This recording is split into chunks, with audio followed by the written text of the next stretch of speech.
2 Rois chapitre 2 verset 10. Élie dit, tu demandes une chose difficile. Nous avons là une histoire entre Élie et Élisée. Il demande la double portion de l'esprit qui était sur son père. Le père dit, c'est une chose difficile. Ce matin, j'aimerais parler à quelqu'un qui a commencé, mais c'est difficile. Tu entreprends quelque chose, mais c'est difficile. Ça fait 2 ans que tu es sur ce projet, mais c'est difficile. Tu ne fais que faire, mais c'est difficile. Tu as fait le commerce, c'est difficile. Tu n'arrives plus à joindre les 2 bouts, c'est difficile. Même le célibat devient difficile. Mais ce que j'aime avec ce père, quelqu'un dit pousse et je pousse. Le père ne décourage pas le fils. Il est important qu'il présente au fils que la demande est difficile, mais pas impossible. Mais si tu me vois pendant que je serai enlevé d'avec toi, cela t'arrivera ainsi. Sinon, cela ne t'arrivera pas. Si tu me vois partir, en d'autres termes, si tu restes avec moi, il y a des choses difficiles qu'on n'obtiendra de Dieu que si on reste avec lui. Dieu a toutes les garanties et toute la responsabilité te concernant lorsque tu restes avec lui. Nous sommes en fin d'année. Je voudrais dire à quelqu'un, reste avec Jésus. C'est difficile, mais n'abandonne pas. C'est difficile, mais ne te décourage pas. Il y a un moment comme ça, tu vas évoluer avec des larmes aux yeux, mais tu dois évoluer. Il y a des moments comme ça, tu seras à genoux, mais tu dois évoluer. Il y a des moments comme ça, il n'y aura personne avec toi, rien que les promesses de Dieu. Parfois, Dieu te dira, reste là. Seigneur, non, non, non, là je ne fais qu'avancer. Reste là.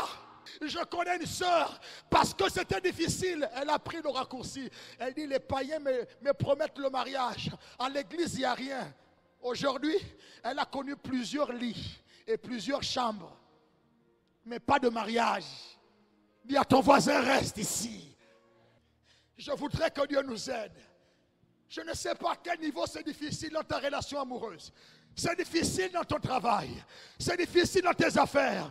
Dans la gestion de tes enfants. Je ne sais pas, c'est difficile. Mais si tu restes avec le Seigneur, je t'assure que ça terminera en louange. Lorsque l'homme mangera la sueur de son front, l'homme doit comprendre sa responsabilité. Dieu ne nous invite pas à la paresse parce que c'est difficile. Non, il nous encourage à travailler. Il nous encourage à nous surpasser. Assurément, il y a des prophéties et des promesses de Dieu qui ne vont pas se réaliser avant la fin de cette année. Ce sera difficile à supporter. Mais dis à ton voisin, reste à côté du maître. Ah. Il y a des grâces que j'ai perdues. C'est difficile, mais pas impossible. Dieu peut te restaurer. Dieu peut te relever. Dieu peut te relancer. C'est difficile, mais pas impossible. Il est l'Éternel, le Dieu des cas impossibles. La maladie ne fait que te ranger.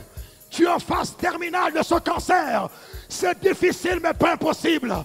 Dieu peut te guérir. C'est difficile, mais pas impossible. Dieu peut te relever. Nous sommes en fin d'année. Dieu peut te restaurer.